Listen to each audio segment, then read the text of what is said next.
Okay, welcome again. Good morning, everyone. Good morning. All right, good. We are here this morning. My name is Lisa Byers. I represent my own company, Byers Workforce Solutions. My background is such that I have 15 plus years of combined experience in the HR world, recruiting as well as training and development in the banking, finance, as well as the IT industry. I also have workforce development experience at the government level, state level, and I also used to work right here as well as a business relations manager, where I built relationships with employers to see if we can get good people like yourselves hired again into the workforce. So today, what I'm going to do is I'm going to lay the foundation, first of all, in terms of what mindset you need to have before you approach writing the resume. So I'll be going through just 5 simple steps with you today. And today you'll also have a handout so that when you go home, you'll be able to implement these 5 steps that I'm going to share with you. Okay? All right.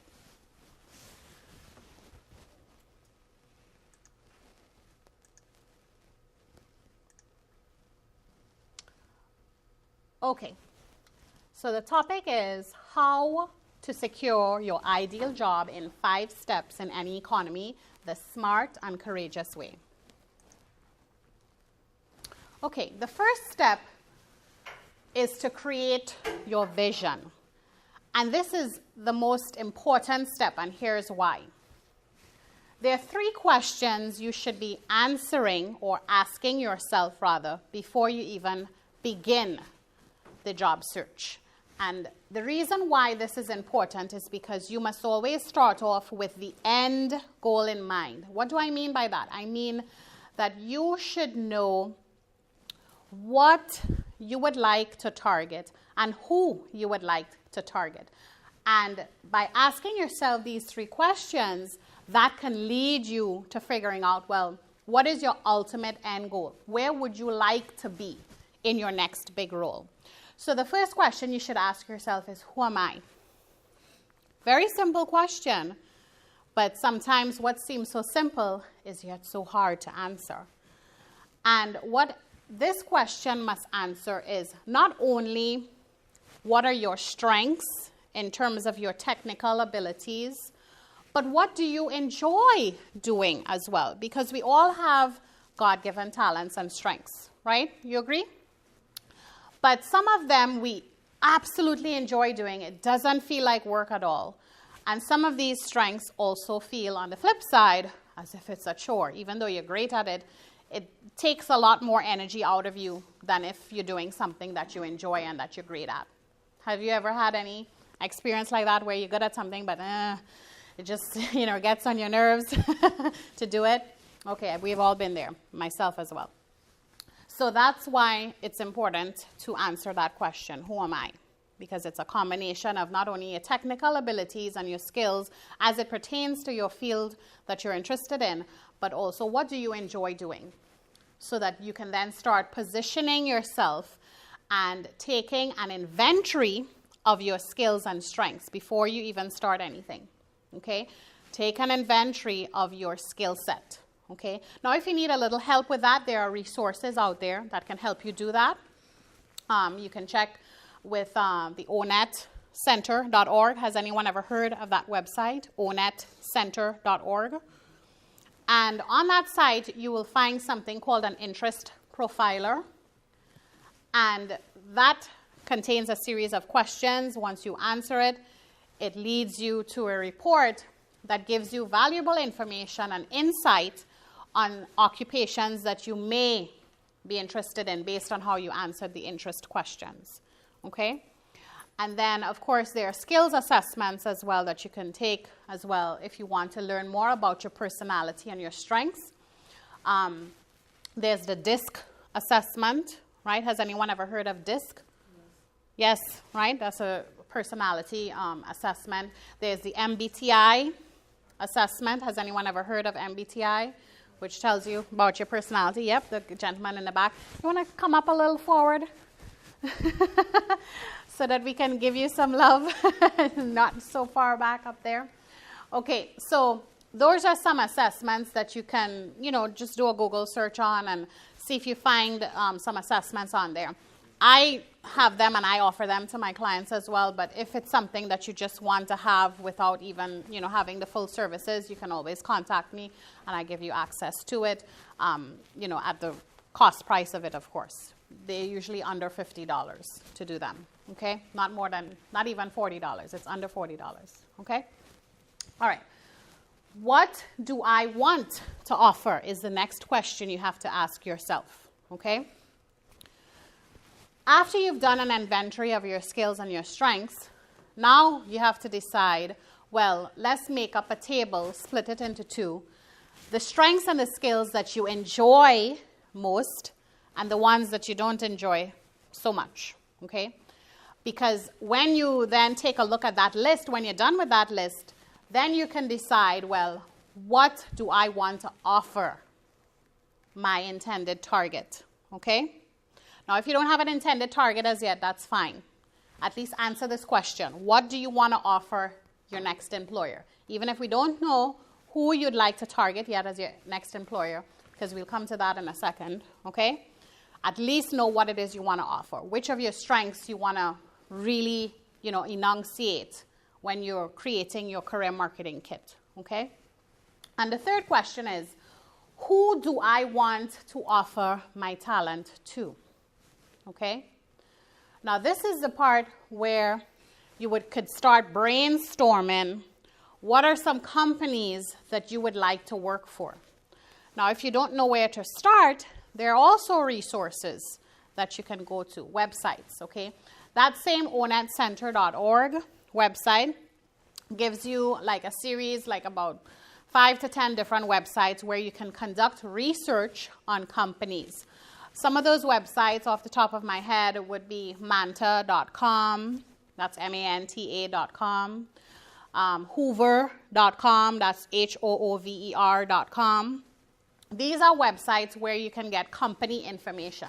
And what I mean by that is you put in certain criteria. Like, for example, if you decide that you've worked in large Fortune 500 companies, for a series of years, throughout your work life experience, and you don't want to go the large company route anymore, you want to perhaps scale it down and work for perhaps a small to mid-sized company because you think, that may be a little bit more stable than the larger companies, then you can put in the criteria based on the size of company that you want to work for, based on the type, meaning the industry that that company is in, and then it pulls up this nice long list of the type of companies that are on the industry that you'd like to perhaps, do some research on and explore.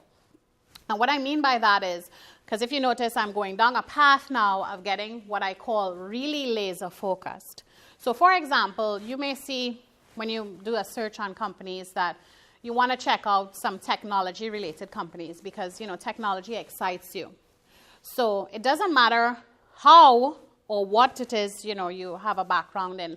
It could be an administrative assistant, you could be an executive admin assistant, or you could be a sales person. Doesn't matter what is your background, but what matters is right now figuring out, well, what type of companies, what industry, piques my interest and I would like to go work for. And then you do some further research built around that. Do you see where I'm going with this? Getting really laser focused. Okay, and I'll explain why that's important shortly. Okay, so the second step is setting your actual career goals. First question, what do you want to accomplish? So in other words, you have to ask yourself, am I ready for perhaps a bump in my responsibilities from what I was doing before? Or am I looking for something similar to what I was doing before and at the same level, right? At the same career level, right? The second question, what are your driving motivators? Now you might be saying, well, what are driving motivators? They're simply the things that matter to you most. And I'll give you a few examples. Because you have to decide what matters to you most at this point. For example, Am I willing to relocate, or do I need to remain where I am now physically, which is we're in Atlanta, Georgia, okay, the greater metro Atlanta area. Or if I'm open to relocation, where are some possible cities that I can relocate to? So then we start brainstorming, okay, I have family in Dallas, or I have family in California, wherever it is, you decide to start brainstorming. Or you might say that, you've read an article that, this other state over here in this city is booming in the technology arena, and I just love being around, technologically advanced, people and technologically advanced companies. I want to start aligning myself with that type of company. So you may decide, well, based on that press release or something you read, that you want to dig a little bit further and say, you know what, I think I'm ready to take myself out of the greater metro Atlanta area and into a city that's more progressive in the area in which I have an interest. Okay? That's an example. Another example is I have to have a certain salary, like minimum salary at least, so that I can maintain my current lifestyle or maintain taking care of my family, if you have a family, okay? So those are some driving, motivating factors. Also, for some people, I'm giving you examples of some of my clients, it may be that you need to have a certain environment. And what do I mean by that? You need to have an environment where the management style is truly open door policy and not just written on paper and they say, oh, we have an open door policy. And then when you get there, it's like the complete opposite, okay? Everybody is all tight-lipped and everybody is all on edge and, it's just a horrible, negative, nasty environment. So define your environment. What type of environment you want to be in? What type of people you want to be around? You want to be around upbeat, progressive people who value you and who will value your opinion and have respect for you, and your ideas that you may want to share. Describe that type of environment that you want to be in as a driving, motivating factor. Okay, that's another example. All right, step 3. Your personal brand. This right here is now digging even deeper into the type of work that you are doing when you're loving it and you're doing it to your best ability. Okay, so that's tapping deep within you, remembering what it is you love to do, and also remembering what it is you hate to do. And literally jot these things down. Because when you know exactly what it is you love doing, right, then you can start shaping what your next role is going to look like. Okay? Start envisioning your next role. Start envisioning where you would be, right? What type of industry you would be in. All of that good stuff that we just discussed in step 2. Okay? So when you're doing work that you're loving and you're doing your best, then all of that needs to start coming out as part of your career marketing material, which is in your resume, your value proposition letter, and all that good stuff, which we'll delve into deeper in a few minutes, okay? What do others know and admire you for? This is important. And if you have to go and do some research by asking some of your friends, and when I say friends, I mean colleagues you may have worked with before, whether it was with your last employment, establishment, or whether it was with one that was 5 years ago. Doesn't matter. You want to gather enough information about people who have worked with you before, and also you could rely on your other friends outside of the workplace as well. But I want you to start with people who you've worked with, okay? And literally ask them, hey, when you worked with me, what was it you liked about me best? Or what did you perceive as my strengths, right? Because sometimes people are able to give you insight into yourself that you may have been taking for granted all of these years.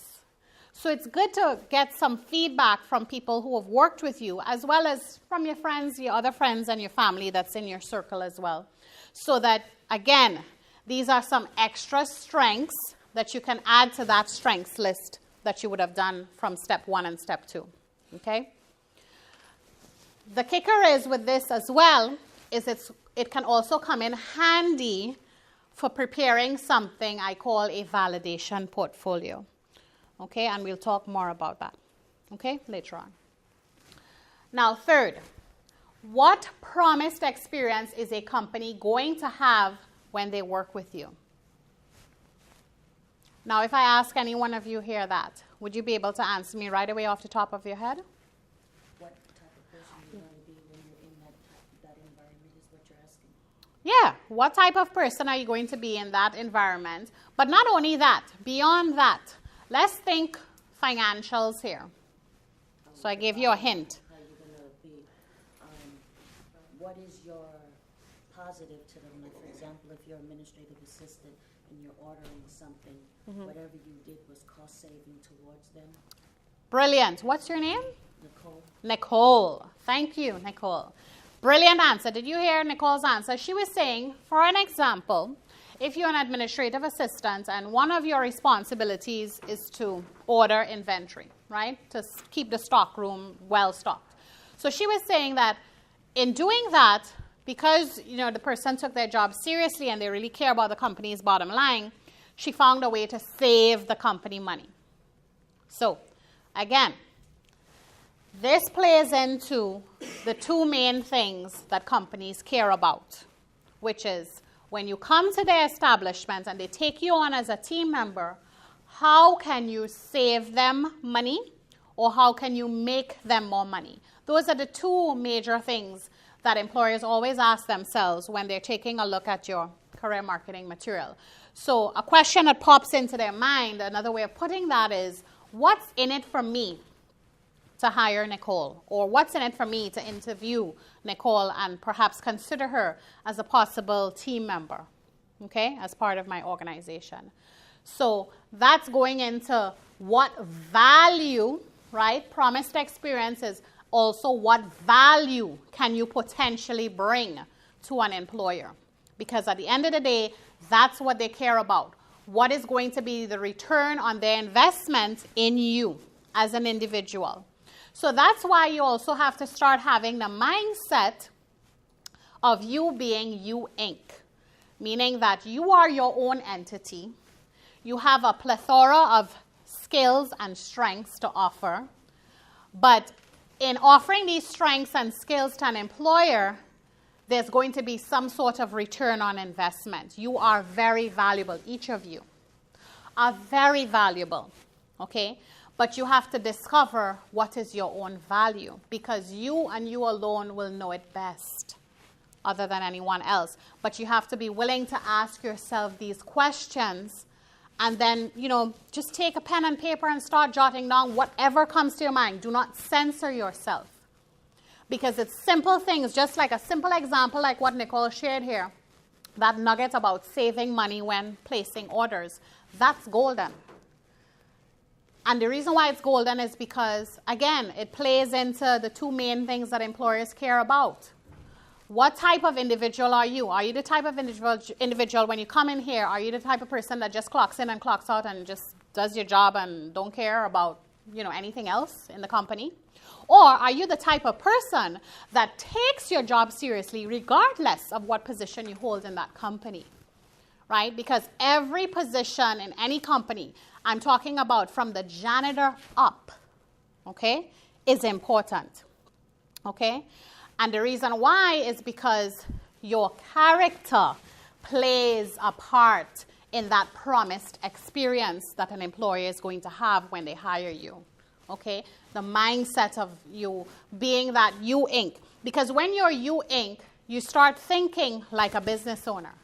And when you start thinking like a business owner, then you can project your mind into the overall owners of that company or the CEO, whoever is the head of that company's mind, so that you can look for creative ways to either make that company more money or save that company money. Are you guys seeing a picture here? Character is very important.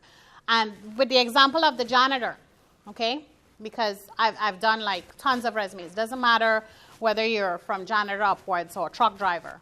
Everyone can look good in their career marketing kit because it's all about you and your character and your work ethic and your skills and your strengths that go into making up a really solid career marketing kit. So an example of a janitor. There was this janitor that I assisted a long time ago, years ago.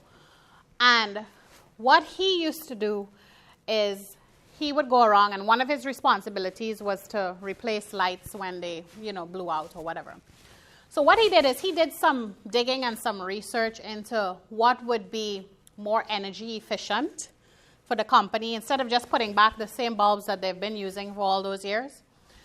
He went and told them, hey, if you let me order these type of, bulbs for all, the whole building, I could save you this much energy. And then in saving energy, guess what you're going to also be saving? Money. Electricity bill.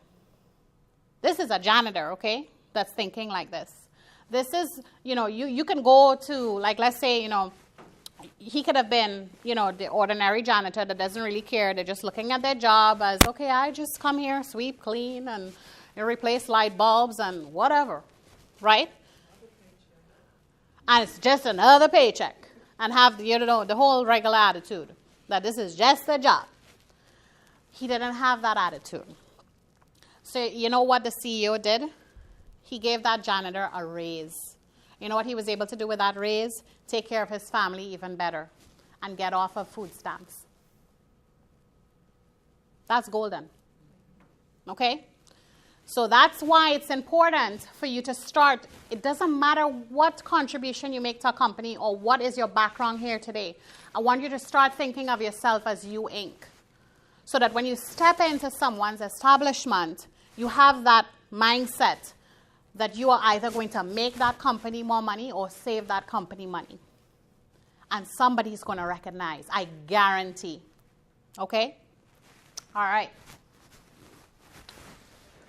Step 4. Your value proposition. What are the positive results you bring to your employer and what problems do you solve? Well, with that example that I just gave, you can see how you can answer this question. What are the type of issues that you've solved before for your previous employers? Because again, you may have been taking simple things that you did for your previous employers as trivial, right? You may have been taking things trivial. I'm sure some of you in here have either taken something that you saw, and even if you were thinking from the perspective that, hey, this is going to make my job easier, guess what? When you make your job easier, you're still helping the company because you're being more efficient. That word efficient leads to what? In terms of money. What does efficiency lead to? Savings. Saving money. Yes. Perfect example. So that's why it's important to throw your memory back and recall anything that you used to do for your most recent employer or even employers before, so that you can start looking for ways that you didn't realize before that you were actually enhancing your own work environment around you, even though you were trying to find creative ways of making your job easier, so that you don't work what? Harder. You worked what? Smarter. Okay? Excellent. All right. And step 5, of course, is your marketing kit. Because now that you've done all this research and you've done all of this introspection on yourself, your skills, your strengths, and you've researched what type of companies you want to work for, where would you like to apply your strengths and your skills, right? Getting really laser focused. Now it's time to start preparing a marketing kit, and I call it a career marketing kit. So one first question, of course, you'll ask yourself is determine if you will design your resume yourself or if you should have your documents professionally designed. Ask yourself that question, okay?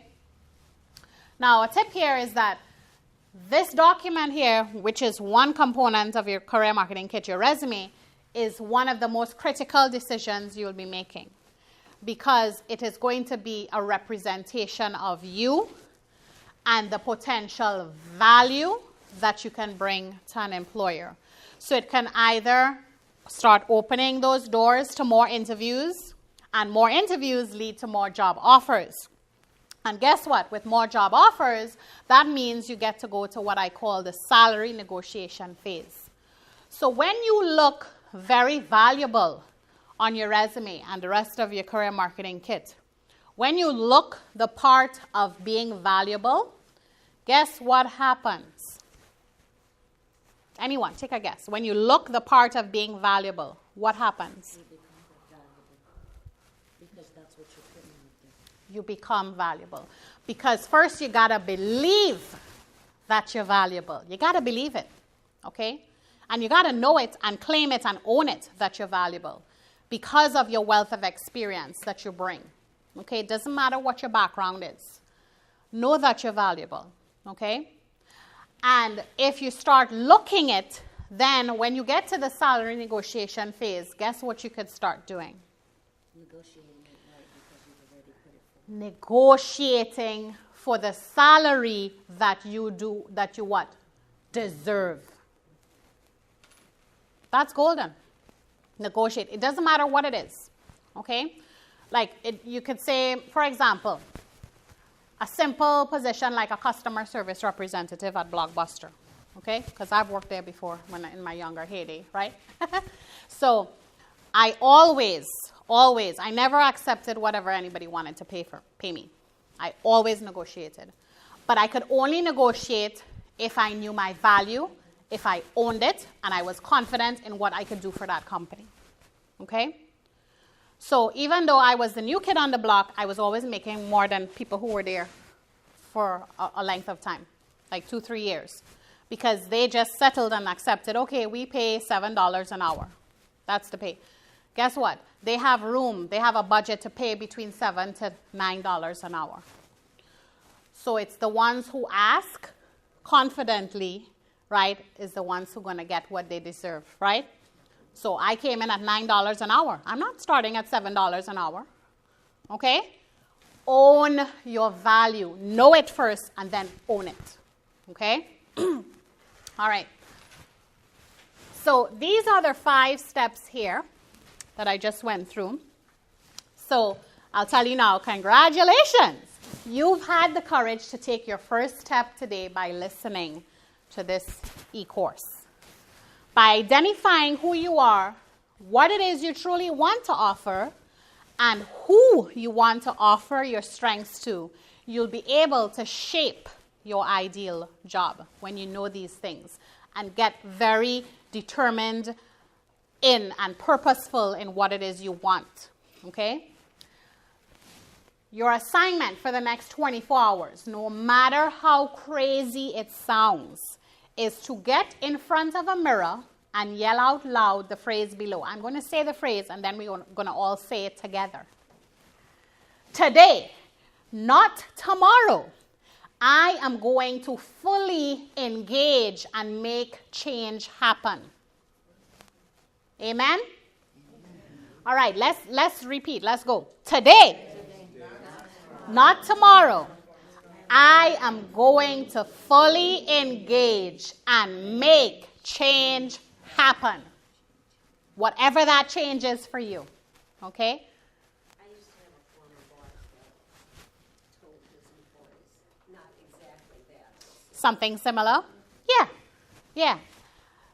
This is what I call an affirmation. Not an affirmation, an affirmation. Start forming or shaping what it is you want. And I guarantee you the universe will answer you back. Okay, and that universe, for those of you who are believers, because you probably guessed by now, that's, I don't make up any excuses. I'm Christian and I'm a believer. It's going to come back to you. The more positive things that you speak into your life, it's going to happen. It's going to manifest. Okay? According to the word, it's going to manifest. Okay? All right. So that's it for that. Setting that mindset. How's everyone doing now? I'm checking in. All right. So now I'm going to pass out the same 5 steps that I just went through, because what I will encourage you to do is you're going to go home now and do this for yourself. So even if you wanted to use the excuse, well, I don't have a pad and paper, guess what? I just gave it to you. Because this is where you can start filling in stuff. Okay? You're welcome. Hi, how are you doing? You thought I didn't recognize you, right? Hi. You're welcome. You're welcome. Okay, so you see it starts off with here. No matter what your current situation, you want to write out your goals and your vision for your future. Better yet, you can even create a vision board. So go beyond this paper that I've given you here if you want to create a vision board.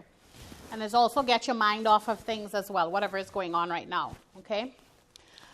Which details your vision for your new job and your new life. Because that's what you're about to step into, your new job and your new life.